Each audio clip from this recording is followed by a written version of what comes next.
Vamos então fazer a leitura de mais um capítulo do livro do pastor Alejandro Bulhon, o livro título Contagem Regressiva. Contagem Regressiva. Estamos no capítulo número 3, Os Quatro Cavaleiros, que está na página 19 em diante. 19, 20, 21 e 22, 23, 24. Algumas páginas aí. Diz assim: entre as muitas figuras que causam estranheza no Apocalipse, os quatro cavaleiros são uma das que provocam mais medo e espanto nas pessoas, né? Porque tem um simbolismo ali que acaba deixando as pessoas mais assustadas, né? Também é uma das profecias que mais alimentam a imaginação dos, entre aspas, né, dos profetas do fim do mundo. Então, os profetas do fim do mundo sempre vão estar meio que aproveitando essa profecia para fazer ali seu malabarismo.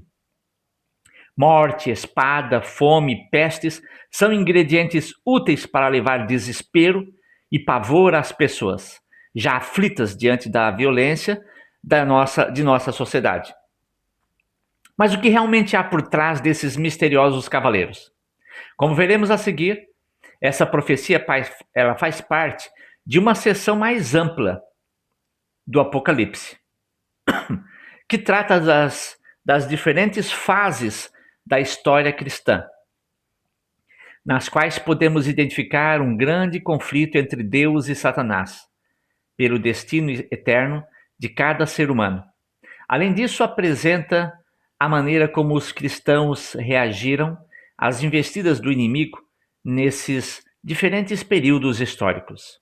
Então, tudo é uma linha histórica que vai ser ali apresentada. E é interessante que essa linha histórica ela tem vários outros paralelos em outras profecias, como, por exemplo, Apocalipse capítulo 2 e 3, onde fala das sete igrejas, também vai abordar essa linha histórica, né, mais pela ênfase da igreja, no período ali desde a igreja apostólica até o final dos tempos. E assim depois os demais também, inclusive os cavaleiros.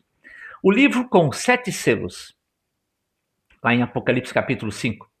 Antes de escrever sobre os cavaleiros, o apóstolo João narra sua visão sobre um livro selado.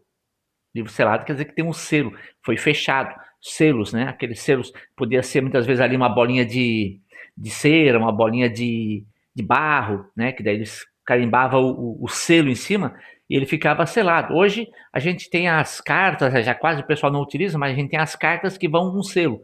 Antigamente o selo ele segurava ali para manter o livro fechado ou o documento fechado. Por isso que para abrir esse selo, para abrir o livro, tinha que romper o selo. E quem que poderia romper o selo? Quem tivesse autoridade para aquilo. Assim como quando se recebe uma correspondência, só quem pode abrir aquela correspondência é o dono, né? A pessoa que o nome está ali, né? Então, por isso que tem essa parte aqui do Apocalipse capítulo 5. Diz assim: vi na mão direita daquele que estava sentado no trono um livro em forma de rolo escrito por dentro e por fora, e selado com sete selos. Aqui parece que a divisãozinha do próprio texto bíblico não ficou muito boa, a forma como foi traduzido, porque poderia ser traduzido também assim, né? Vi na mão direita, tá, sobre o livro, ó. Livro escrito por dentro, poderia ser assim. E por fora, os selos. Então o livro foi escrito por dentro e por fora do livro tinham os selos. Porque se por fora já está em coisa escrita, a pessoa só lê o que está por fora sem nem abrir, né? Mas ele foi escrito por dentro e por fora tem os selos. Mas, enfim, também não vai mudar tanto assim, né? Quando a gente lê, né? E foi escrito por dentro e por fora, e selado com sete selos. Vi também um anjo forte que proclamava com voz forte: quem é digno de quebrar os selos e abrir o livro? Está lá em Apocalipse 5, verso 1, né? A pergunta do anjo é importante porque o destino da humanidade está ligado a esse livro. João chorou ao observar que ninguém era digno de abrir o livro. Até que ouviu um dos anciãos dizendo: não chore, eis que o leão da tribo de Judá, a raiz de Davi, venceu para quebrar os sete selos e abrir o livro. Está lá em Apocalipse 5, verso 5. Jesus triunfou para dar fim ao conflito e ser o Senhor da história. Quando a gente olha o Apocalipse não está tão... o centro do Apocalipse é Jesus. Jesus ali é retratado de diferentes e variadas formas. Ele é o personagem principal do Apocalipse. Nem sempre, às vezes, a pessoa imagina que é só os eventos finais. Não, é também uma revelação de Jesus Cristo. É nesse contexto que, após a abertura dos primeiros 4 selos, surge, respectivamente, cada um dos cavaleiros do Apocalipse. Cumprimento histórico. Algumas seções do Apocalipse, como os 7 selos e as cartas às 7 igrejas, que eu falei lá do Apocalipse 2 e 3, possuem características em comum. Muitas vezes estão em paralelo, né? São aspectos diferentes que são apresentados, mas estão em paralelo. Os paralelos entre essas seções e os símbolos bíblicos associados a essas passagens indicam que o primeiro elemento de cada série de 7 se refere ao período apostólico e o sétimo ao período final da história deste mundo, culminando com a volta de Jesus. Essas evidências nos mostram que os selos deveriam ser entendidos como uma referência ao que deveria ocorrer entre o estabelecimento da igreja e o retorno de Cristo. Lá no início, né, quando foi estabelecida a igreja, até a volta de Cristo. Então, o que vai acontecer nesse período? Entre uma coisa e outra, entre o estabelecimento da igreja até a volta de Cristo. Em outras palavras, os 7 selos marcam o curso da história, revelando o que aconteceria com o povo de Deus desde a época do apóstolo, João lá, né? Até a manifestação gloriosa de Jesus, a volta de Jesus. Assim, quando o 7º e último selo for aberto, o pecado e o mal chegarão ao fim, e Cristo voltará para buscar seus filhos que permaneceram fiéis a ele. Então, primeiro cavalo, cavalo branco. Quando foi aberto o primeiro selo, apareceu um cavalo branco. O Apocalipse diz que o seu cavaleiro tinha um arco e foi-lhe dada uma coroa, e ele saiu vencedor e para vencer. Apocalipse 6, verso 2. Essa descrição revela a pureza representada pela cor branca e o poder de conquista do evangelho diante do paganismo, no início da igreja, representado pela coroa da vitória. Aquele período inicial da igreja apostólica, né? A figura do cavalo branco nos revela como foi inicialmente conduzida a igreja de Jesus.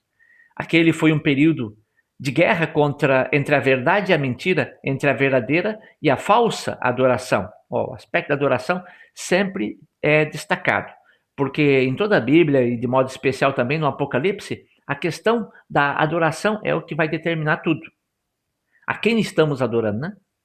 A igreja foi cruelmente perseguida por não aceitar se inclinar diante de César, né, que se apresentava ali como uma divindade, né, que reclamava a adoração para si.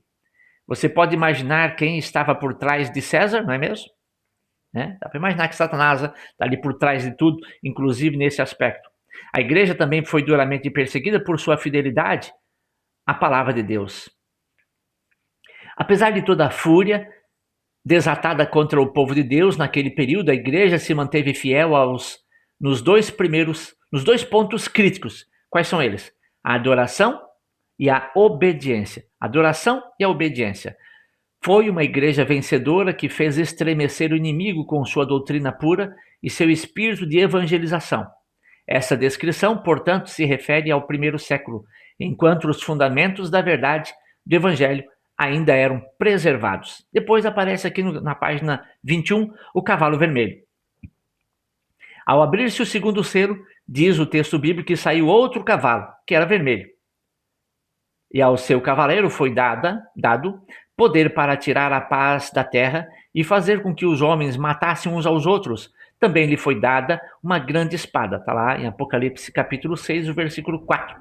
O cavalo vermelho revela a repressão, discórdia e controvérsia. Vermelho é a cor do sangue e, por esse motivo, muitos estudiosos da Bíblia relacionam esse período com a época de perseguições extremas que a igreja atravessou sobre as mãos dos Césares. Então, logo depois daquele período ali da igreja apostólica, de fato, os Césares romanos, né, do Império Romano, perseguiu muito ali o cristianismo. No entanto, o texto bíblico também afirma que as pessoas se matavam umas às outras, o que parece indicar um conflito interno, ou seja, algo que ocorreu no interior da própria igreja, tendo como protagonistas os próprios cristãos. Infelizmente, em seu afã de evangelizar o mundo, a igreja começou a batizar pessoas que não tinham conhecimento suficiente da doutrina cristã. Muitos gentios, gregos e romanos, por exemplo, se uniram à igreja sem ter abandonado seus velhos costumes e doutrinas. Ao agirem dessa forma, imperceptivelmente contaminaram a doutrina bíblica, que se mantivera pura até então. Assim, o cavalo vermelho e seu cavaleiro representam, de modo geral, a igreja do segundo século ao início do quarto século. Nesse período, ela foi duramente perseguida pelo Império Romano, mas enfrentou também seus desafios internos, um afastamento da simplicidade evangélica e a aceitação de doutrinas e conceitos de origem pagã. Paganismo, né? Entrando na igreja. Apesar da perseguição, né? Mesmo assim. Depois, o próximo cavalo, o cavalo preto. Depois de o terceiro selo ser aberto, João diz: Então olhei e eis um cavalo preto, e o seu cavaleiro com uma balança na mão. Apocalipse 6, verso 5. A cor preta fala por si mesma, é a antítese, quer dizer, o contrário do branco. Se o cavalo branco simboliza o período de pureza da igreja, você pode imaginar o grau de degradação representado pelo terceiro cavaleiro. Essa é a igreja que se estende do início do quarto século até o começo da Idade Média. Um dos principais marcos desse período foi a conversão de Constantino, o imperador Constantino. Ao se tornar cristão, o imperador pôs fim às perseguições sistemáticas, quer dizer, vinha uma após a outra ali, né? Que a igreja havia sofrido desde o primeiro século. Entretanto, ele também levou para a igreja o domingo como dia especial de adoração, né? O venerável dia do sol. Eu coloquei aqui atrás os 10 mandamentos, onde nós temos aqui um resumo dos 10 mandamentos que estão na Bíblia, os verdadeiros 10 mandamentos, e aqui os 10 mandamentos naquele formato catequético, né? Aquele formato que é ensinado pela Igreja Católica. Então, da Bíblia e do catecismo. Esse aqui é o do catecismo. Esse é o da Bíblia. Aqui a gente consegue ver, por exemplo, que no lugar do sábado foi colocado aqui o domingo. E que o segundo mandamento, que proíbe a idolatria, esse mandamento desapareceu. Então tinha 10 mandamentos. Tiraram um, ficaram 9. Aí pegou-se ali o último dos 10 mandamentos e dividiu ele em 2, para voltar a ter 10 mandamentos. Então agora volta a ter aqui 10 mandamentos. Então esse aqui é uma versão espúria dos 10 mandamentos. Esse é o verdadeiro, são os verdadeiros 10 mandamentos. E aqui fala justamente sobre esse aspecto relacionado. E como o imperador Constantino também está muito relacionado ali à idolatria, aí a gente consegue também perceber melhor por que o mandamento aqui da proibição de ídolos também está aqui relacionado. Os cristãos nunca se atreveriam a adorar o sol, mas fizeram uma pequena concessão. Aí tudo bem, né? Tal. Ao adorar a Deus no dia dedicado a essa estrela, o sol. O sol é uma estrela. Quase nada, você percebe? Aparentemente quase nada. O sábado foi considerado apenas um detalhe. O importante era adorar o verdadeiro Deus, sem dar muita atenção ao dia de guarda. Dessa maneira, o inimigo conseguiu corromper o quarto mandamento da lei de Deus. Ao se tornar posteriormente a religião do Império Romano, né? A Igreja Romana, o cristianismo viu um aumento significativo do número de membros. Havia igrejas nas metrópoles da época que passaram a ocupar antigos templos pagãos. A quem elas deviam obedecer? Tinha que haver um líder. Como Jesus não estava mais presente, alguém deve assumir a liderança da igreja. Pensaram alguns. E o mais natural é que fosse o bispo de alguma das cidades, das igrejas existentes. Mas quem? Se Roma era o poder político que dominava o mundo, seria lógico, mais esperado, né, que o bispo de Roma passasse a ter o comando da cristandade. Gradativamente, mais do que liderar a igreja, ele também conquistou grande autoridade sobre questões políticas. Por fim, com a queda do Império Romano, a igreja, a única autoridade que permaneceu foi a do bispo da Igreja de Roma, antiga sede do poder político. O poder desse líder religioso não era mais apenas espiritual, era também político e social. Quando você vê algum filme assim mais medieval, ou até mesmo estudando a história, você percebe a função importante que tinha ali os papas, né? Quando, até mesmo para tirar imperador, reis e imperadores, quem quer que fosse, né? Os reis dos reinos, né? Ainda hoje, né? Quando um presidente ele é eleito, muitos deles vão lá pegar a bênção lá com o papa, né? Depois de o apóstolo João ver o cavaleiro montado no cavalo preto, com uma balança na mão, ele ouve uma voz dizendo: uma medida de trigo por um denário, 3 medidas de cevada por um denário. Apocalipse 6,6. Essa era a quantidade mínima para a sobrevivência de uma pessoa nos tempos antigos. Geralmente, a ração, o almoço dela, a comida, né, que um soldado ou escravo recebiam. No entanto, o valor de um denário era bem superior ao preço daquela ração. Estava caro, então, né? Isso simboliza a opressão, exploração e fome a que o povo estava sendo submetido. Quer dizer que os líderes da igreja do período representado pelo cavalo preto se caracterizariam por promover fome espiritual. Aí entra a própria proibição, né, de se ter a Bíblia no vernáculo, né, na língua das pessoas, escondendo do povo o pão da vida, que é a palavra de Deus. O inimigo mais uma vez estava atingindo o seu propósito. Mas quando apareceu o cavalo preto, a voz disse: não danifique o azeite e o vinho. Está lá em Apocalipse 6,6. O que significa isso? Significa que apesar de o povo ser privado do acesso à palavra de Deus, ainda teria a ação do Espírito Santo representada pelo azeite. E mais, significa que haveria um grupo fiel, um remanescente, um resto. Sempre tem ali, Deus sempre tem ali os seus remanescentes, que, apesar de tudo, permaneceria firme em favor dos ensinamentos divinos e adorando unicamente o Deus criador dos céus e da terra. Depois aparece nesse cenário o cavalo amarelo, ainda na página 23. Na abertura do quarto selo, João declara: vi, então, e eis um cavalo amarelo, e o seu cavaleiro se chama Morte, e o inferno o estava seguindo. E lhes foi dada autoridade sobre a quarta parte da terra para matar a espada pela fome, com a mortandade por meio dos animais selvagens da terra. Apocalipse 6:8. A visão simboliza o período no qual se consumou a degradação da igreja. Quer dizer, a igreja começou ali a se completar a sua degradação, a sua destruição, a sua corrupção, a igreja cristã. Essa degradação teve início no tempo simbolizado pelo cavalo vermelho, acentuando-se no período representado pelo cavalo preto e se tornou terrível nos dias do cavalo amarelo, que é esse agora.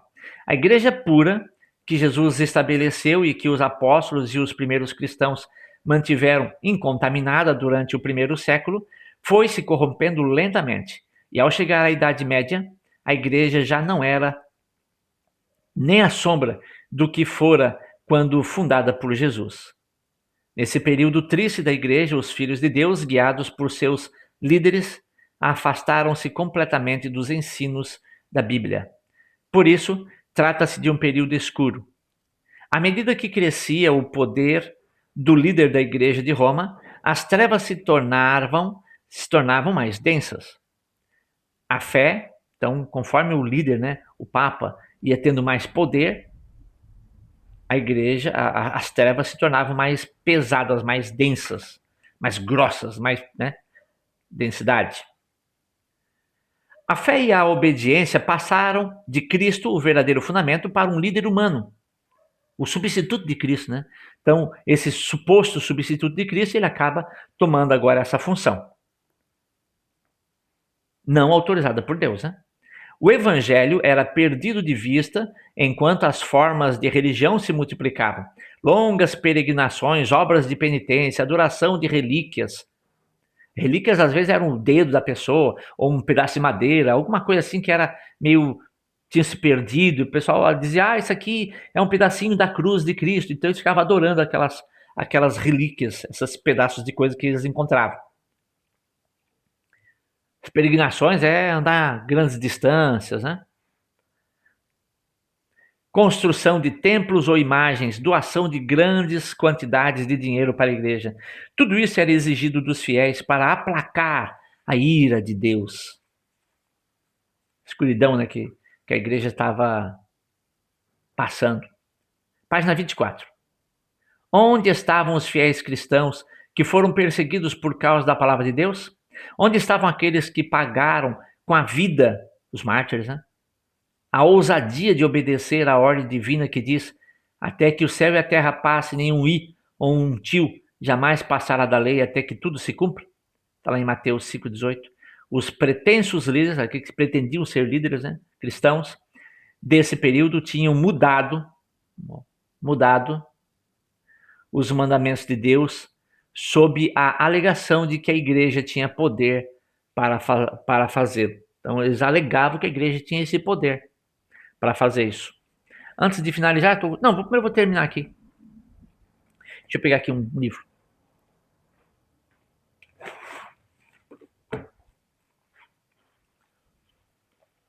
Esse livro aqui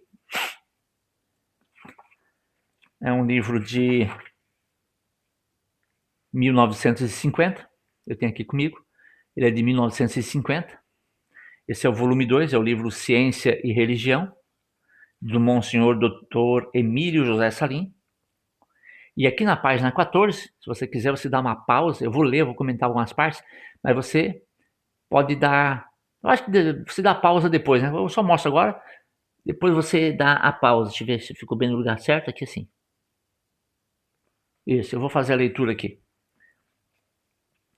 Ridícula, página 14. Ridícula e embaraçosa seria a situação dos protestantes se devessem eles justificar pelas escrituras toda a sua doutrina. Então, essa parte aqui, esse aqui é um livro de defesa, é um livro católico, um livro que está defendendo a doutrina católica, e ele diz que é ridículo e até embaraçoso para os protestantes eles quererem defender a sola escritura, somente as escrituras. Daí eles dão um exemplo.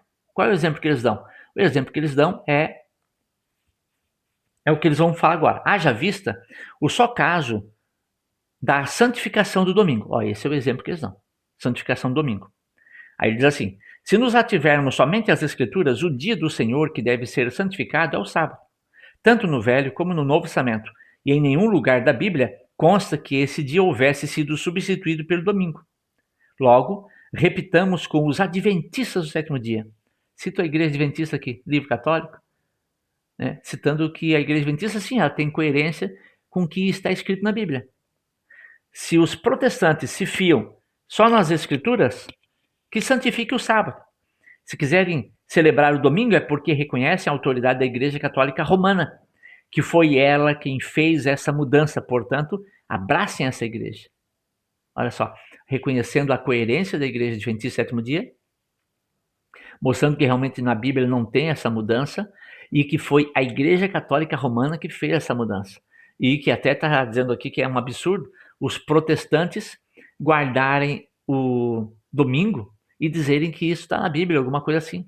Aí, por final, eles dizem que, né? Então tem que abraçar a Igreja Católica, né? Porque foi ela que fez a mudança. Deixa eu só ver se está certinho. Ó, essa parte de baixo aqui, ó. Essa nota de rodapé.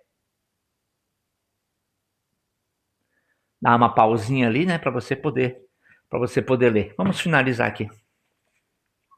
Questão de vida ou morte. Graças a Deus, ao longo da história, sempre houve um remanescente fiel. Pessoas, muitas vezes invisíveis aos olhos do mundo, que continuamente adorando o único e verdadeiro Deus e obedecendo fielmente a sua palavra. Durante a Idade Média, muitos cristãos sinceros se escondiam nas covas e montanhas para permanecerem leais ao Senhor sem sofrer a terrível perseguição do poder que, em nome de Deus, entre aspas, né, em nome de Deus, né, queria obrigá-los a desobedecer a palavra divina e adorar seres humanos. Hoje não é diferente. Ainda existe um remanescente fiel, e o Apocalipse o identifica de forma clara, como veremos no próximo capítulo. Próximo capítulo, capítulo número 4, é Por que sofremos? Nos acompanhe aí. Curta o nosso canal, compartilhe esse material, nos acompanhe, deixe o seu comentário, né? O que você achou do livro. Depois nós vamos mostrar ele mais detalhadamente também em outro vídeo, tá ok? Deus abençoe você e sua família.